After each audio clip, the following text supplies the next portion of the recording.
Hello there. Have you ever wondered if Cruella de Vil from 101 Dalmatians was truly evil? Tonight, let's become Cruella and search for the truth together. You awaken in the body of Cruella de Vil. The smell comes first, not perfume, not powder, but smoke, old and sweet, curling through satin halls like a ghost, making itself at home again. Your fingers twitch. They ache, though you don't yet remember why. One ring still clings to your right hand, jet black, cold as moonlit iron, its stone carved into the shape of a paw. You try to rise, but the chaise longue cradles you like a silk cocoon, walls ripple in mirrored glass. Your reflection dances behind the drapery, fragmented, never still. Something is missing from your face. A lock of hair, white as morning lace, slips into view. Your name returns slowly, Cruella. Not whispered with malice, but mourned like an old waltz played out of tune. In the hearth, the fire crackles with the scent of burnt velvet. You flinch, but don't know why. Before we begin, don't forget to like this video and subscribe to my channel, where the world's forgotten stories are gently whispered back into memory. Now, dim the lights, maybe let the breeze sway your curtains, and come drift into this untold tale with me. You wake to the sound of sewing, not a songbird, not the clink of teacups. No, here it is the hush of thread slipping through cloth, an old house's breath. Somewhere in the mansion, someone is stitching, but no one should be here but you. You rise, your gown size. Around you, sheer and silver, hemmed in unraveling lace. Dust dances in sunbeams like forgotten perfume, and on the wall hangs a portrait of yourself, but younger, eyes softer, smile unfamiliar. You wore green then, you never wear green now. The halls of your manor, Hellman Hall, sprawl like a memory you can't quite follow. Velvet wallpaper peels in floral patterns, you pretend it's intentional. Rugs curl at the corners like old dogs lifting their ears. The scent of tobacco lingers, though you haven't smoked in years. Or have you? At the grand staircase, a small shoe waits. Just one, black patent leather with a red velvet bow. You don't own this shoe. You tell yourself this. A laugh escapes your lips, brittle but velvet-lined. I do love visitors. You whisper, especially the imaginary kind. Then softer, to no one in particular, but I do prefer they bring wine. In the east wing, the sewing room, the door is open. This room is sealed after she left, or after you told her to leave. You can't recall. The light is dim and greenish, filtered through stained glass lilies. Inside, the mannequins wait, dressed in dreams stitched from your own designs. One wears a coat of feathers. One strips of torn bedsheets. Another has buttons made from doll eyes. And there, sitting before the old singer machine, foot on, the pedal is a figure draped in a charcoal shawl, face hidden by her own shadow. You open your mouth to ask, but she vanishes. Only the thread remains, curling from the needle to the floor. It glows faintly, pulsing, then pulls taut, as if tugged by something behind the wall. You follow it? Of course you do. It leads you to the room of forgotten coats, a long, dim gallery where the walls are lined with fur. Your furs. Fox, mink, sable, and yes, Dalmatian. Though no bloodstains linger now, you wonder if they ever did. You trail your fingers along the pelts. They're warm, too warm. Behind one coat, you find a box. A child's music box carved with tiny paw prints. It plays a lullaby you've forgotten the name of, or maybe it never had one. A memory flickers, not yours, but embedded in your ribs like a splinter. A small girl holding a spotted puppy in winter, her breath white, her coat too thin, her eyes. Your eyes. You stumble back. On the floor, a single black hair, curled, still wet. Was someone just here? The laughter starts again, light, airy, almost kind, but it doesn't come from you. At tea, you attempt to compose yourself. Lavender Darjeeling, Earl Grey's too bitter now. The cups clink, one for you, one set across the table, unused. Your gloves don't quite fit. Your fingers are longer than you remember. Or perhaps the gloves have shrunk. You write a list, as you always do when memory begins to slip. Coats, unfinished dreams, returned house. No longer empty dog, real, find her. But you don't write her name. You never do. You glance at the window. A tiny nose touches the glass, wet, round, gone. Later, you dress for evening. A soft black shawl, lined in soap and regret. You do not wear fur tonight. It feels wrong. Instead, you wrap yourself in shadows. You light the fireplace in the sitting room. The smoke curls up in patterns. One looks like a dog. One looks like a woman. One a child. And then one looks like her. A voice behind you. Did you really think they'd never come back? You turn, no one there. But the ashes are warm, and someone has etched a paw print into the soot. You smile despite yourself.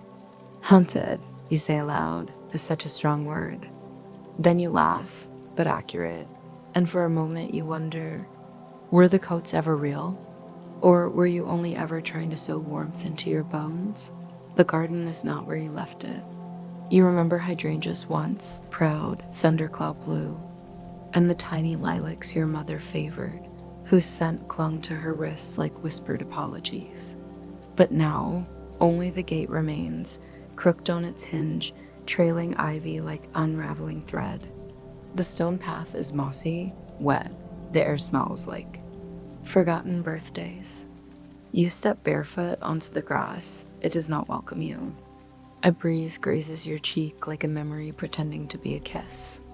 Above, the sky is low and gray, the color of old wolves, and the light is green, not from sun, but from something sleeping beneath the soil.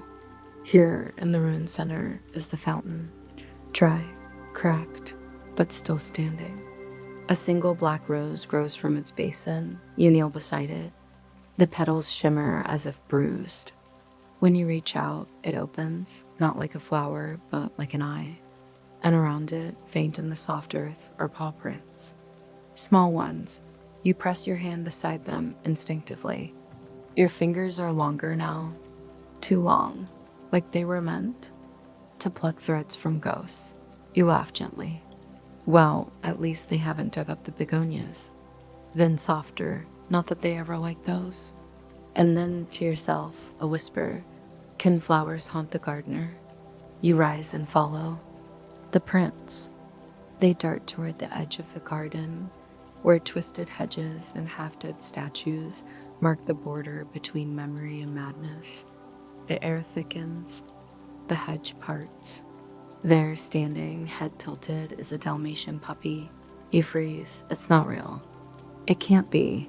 But it watches you, tail twitching. One eye is blue. One is green. Your color, your childhood. Gone, and now staring back. You reach out, whispering, darling, don't. It bolts. You chase. Over roots and old bones. Past the weeping birch tree you once buried a ring beneath. Through the fog that tastes like salt and longing.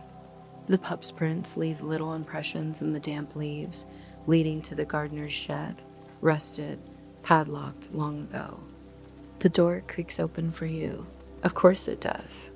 Inside, mannequins, dozens, covered in burlap, stitched crudely together, some with button eyes, others with collars. One has your mother's scarf wrapped around its throat. Another wears a child's dress stitched with tiny paw motifs. And in the center of the room, a sewing chair, rocking, empty. Something shifts beneath it, a flash of white and black.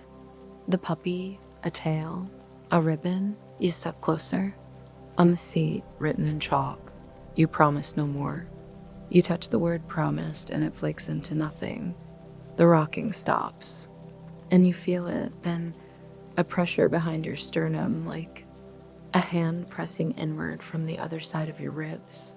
You remember a promise, a whispered one, beneath snow, beside a grave, but whose?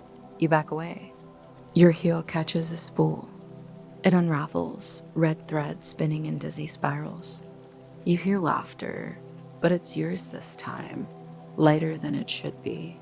Fragile, you return to the house with dirt on your knees and fog in your throat.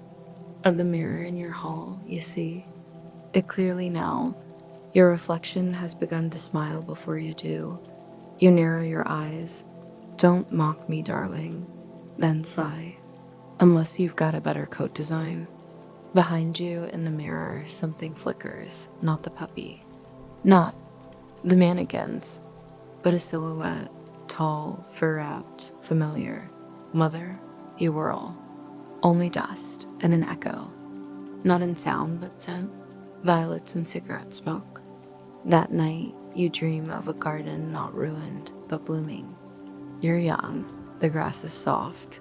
A puppy licks your cheek. Your mother sits beneath the arbor, sewing tiny jackets from velvet. Scrops, she smiles, and says, "You'll never be cold again, my little winter cub." But when you wake, your blanket is gone.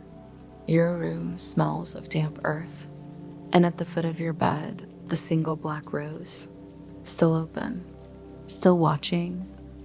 The tailor's room was never meant to be entered at night. By morning, the curtains lend the place a quiet reverence, golden dust swirling, scissors glinting like relics. But at night, something shifts. The mannequins lean.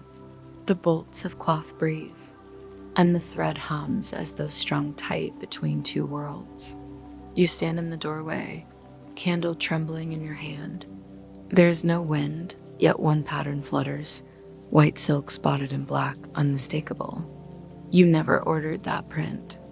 You never designed with it again, and yet, here it is, spread across the drafting table, pinned like a memory refusing to be buried. You step inside. "Brave of you," you mutter, half joking, though bravery and madness are close cousins.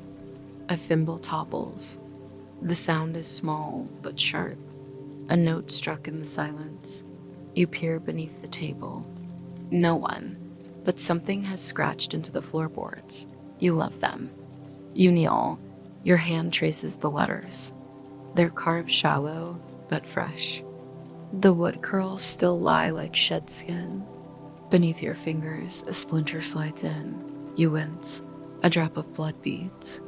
It falls and lands on the silk. You try to wipe it, but it soaks in, expands like a bloom. You stare. Was it silk or skin? No, surely not. You straighten dizzy. The air in the room has thickened, cloaked in a memory not your own.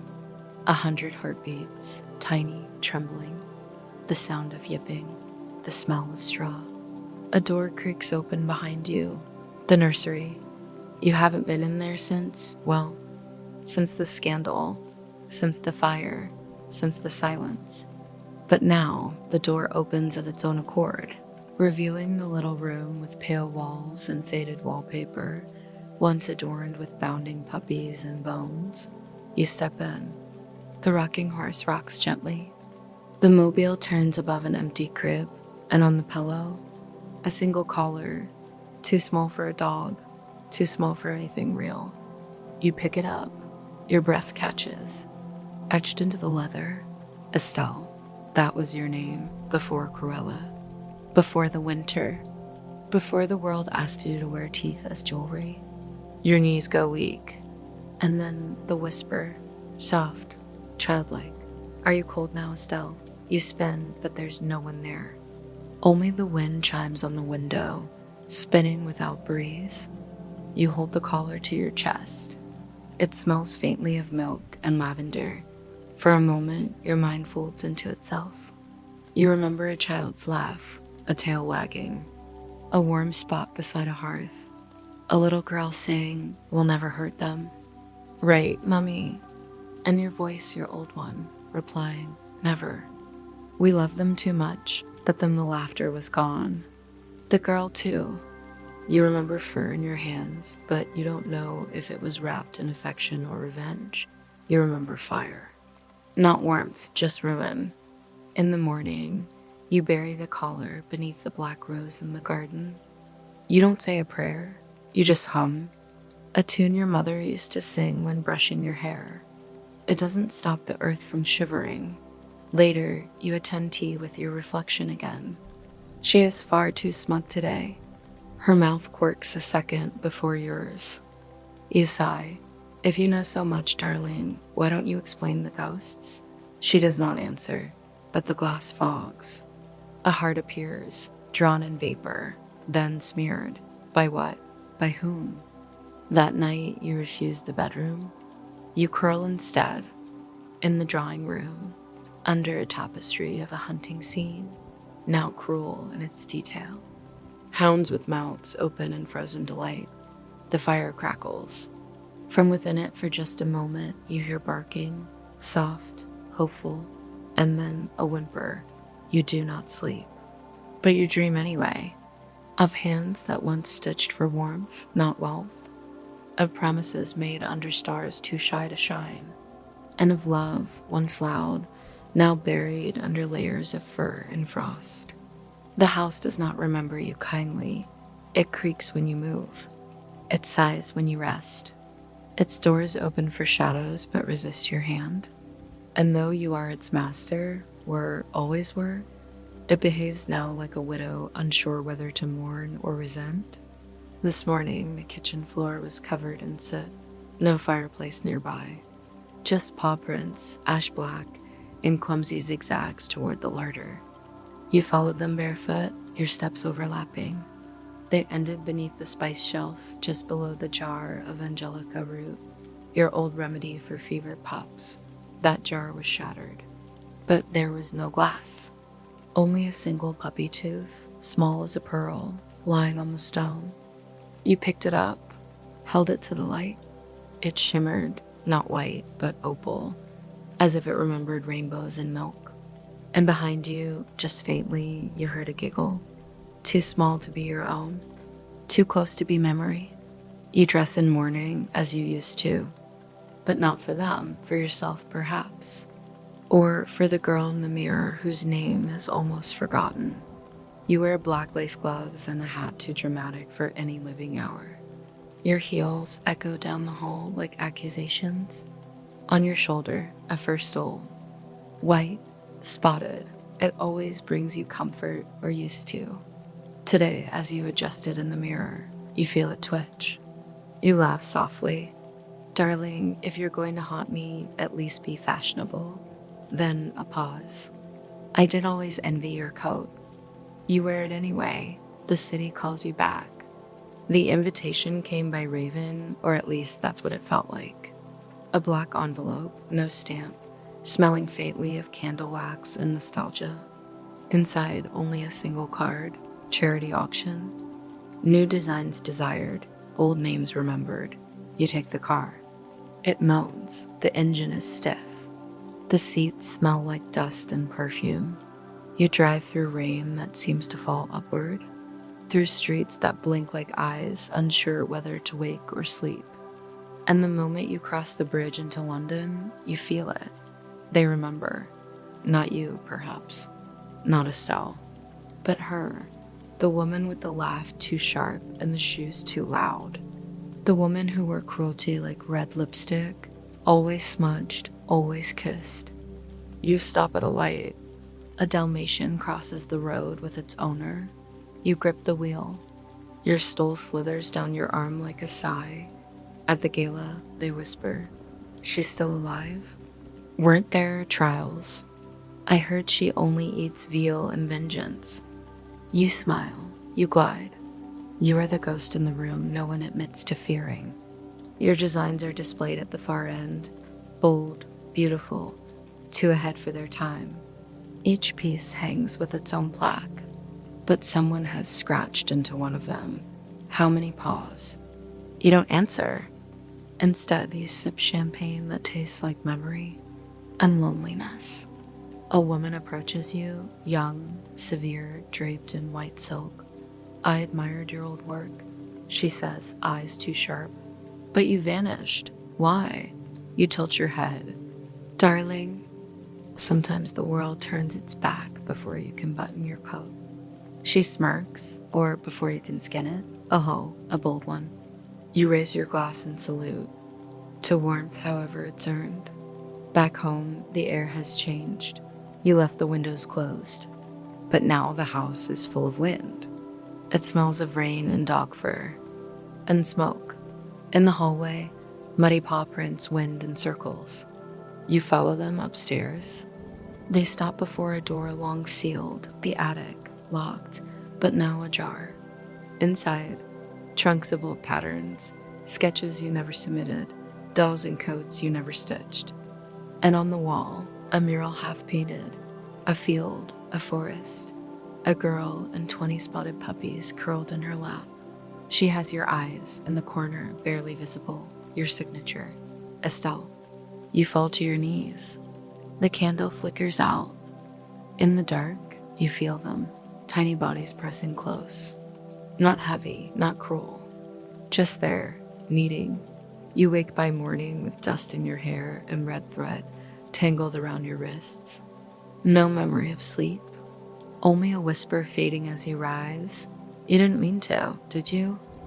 Grief is not always loud. Sometimes it is a glove too tight, a stitch gone crooked, a name you cannot bear to say aloud, even when alone. You wake before dawn, your back aching, still curled on the attic floor. The mural looms before you in that colorless hour, the girl with your eyes and the pups at her feet. The paint is cracked, soft as breath, but she smiles still. You rise slowly. The house is quieter now. Not empty, never that, but watching, waiting. You descend the stairs barefoot, your heels abandoned somewhere in memory. In the drawing room, a new package sits on the table. No sender, just a note handwritten in slanting script for Estelle in memory of warm winters. You open it with shaking fingers. Inside a coat, white, heavy, lined with velvet. It is not made of fur. You run your hand along the collar. It's not leather, but pressed wool, embroidered with tiny paw prints circling the hem. And sewn into the lining, no cruelty required, just remembrance. You press it to your chest. You do not cry, but you sigh, the sound of frost melting from a forgotten garden. That afternoon, you decide to walk. No makeup, no gloves, just the coat and a scarf that smells faintly of yesteryear's lavender. The city receives you without recognition. Only a few pigeons nod in your direction, and one old man mutters, "Back from the dead, are we?" You smile. "I've been on holiday." You stop at the park. Children play. Leaves scatter. A street musician sings something soft in French. You sit on a bench beneath a birch tree, and for a moment, just a moment, you forget, until the puppies appear. 6 of them, Dalmatians, tumbling, yipping, alive with joy. They rush to you. Without fear, tails like metronomes set to laughter. You freeze. One licks your ankle. Another climbs your lap. Their human chases after, flustered. "Oh no, sorry." They're very friendly. You look up, and your breath catches. She has your cheekbones, your mother's eyes. She's young, strong, her hair pinned up with a bone-shaped clip. You whisper, "Estelle." She blinks. "No, Ella." A pause. "Then you're Cruella DeVille, aren't you?" The words hit like hail. You laugh, bitter. "I was, but not today." She nods, then adds softly, "My mom said you once saved a litter, that the stories weren't quite true." You blink. "I don't remember that." She smiles. Memory lies, but instincts don't. Then she calls her pups. They hesitate. One glances back, eyes round, tail wagging. You wave. That evening, the house greets you with silence. The mural in the attic has changed again. The girl now wears a coat, not for wool like yours, And the pups are larger, growing, happy. Someone has written below the painting in neat red thread, "You tried." Just that, nothing more. In the garden, the black rose is blooming. You sit beside it with tea. No milk, just heat and solitude. A moth flutters nearby, lands on your hand. It has white wings with black spots. You laugh. Even the insects are mocking me now. The moth doesn't fly away. It simply rests. You hum to it. An old lullaby, one no one sings anymore. And somewhere between notes, a memory stirs. You 12, stitching clothes for mice, naming each one. You 17, chasing dreams in a city that bit back. You 30, burying your mother with nothing but a spool of red thread and a name nobody dared to say, Estelle. You whisper it now. The moth flutters once and stays. In your dream that night, the city is a garden. The dogs speak gently, and a girl with your eyes laughs as the stars above spell your name not in fire, but in forgiveness. Snow comes without warning. The first flakes spiral down like secrets, slow, uncertain, landing on hedges that have forgotten what it means to be kissed by softness. You watch from the window, teacup cradled like a heart. The black rose out front is covered now, hidden. Beneath the hush, winter has come to forgive you, perhaps, or to remind. You rise, and for the first time in years, open the wardrobe not for drama, not for spectacle, but for warmth. The wool coat awaits, still bearing the scent of pine and ghost things. You slip it on and feel, not protected, but permitted. As though the coat were saying, you may walk through the past now, gently. Today, you return to the manor where it all ended. The one with the nursery, a fire. You do not remember the drive, only that the house has changed. No gate, no growl in the wind, only ivy and silence. You step through a door long burned. Inside, the walls are smoke-stained. Charred wood curls like forgotten promises, but the floor, paw prints, again, an ash this time, leading forward. You follow, room to room, memory to memory. Each step takes you deeper into yourself. There, the music box you smashed in fury. There, the ribbon you once tied around a too small neck. There, the closet with a broken mirror where you first saw Cruella looking back. And at the very center of it all, in what was once the ballroom, a circle of collars, perfectly arranged, like offerings, like a ritual. You kneel, the wind hushes. You whisper the names you remember, real or imagined, and lay your hands upon the earth, cold as it is. Then you do something reckless. You remove your coat, and you lay it across the center of the ring. I owe you more than silence, you say, but that's all I have left. The wind lifts, and the collars rise, floating, dancing, spinning above you like a constellation of forgiveness. You laugh, small and wet, very dramatic, darlings. That night, you host dinner, just for yourself, a single setting. The candles flicker politely. You wear something red, not blood red, but cranberry, like the jams of your girlhood. Around your neck, no pearls, just a bit of thread, red, unbroken. You speak aloud to the empty chair across from you, not an apology, but in remembrance. I loved you, you say. I really did, I just didn't know how to hold love without squeezing it into obedience. The fireplace murmurs, the room listens. Later, in the mirror, she appears again, Estelle, not Cruella, not the villain with cheekbones like blades and eyes made for scandal. Just you, unarmored, unnamed. You smile. She mirrors you. For once in sync.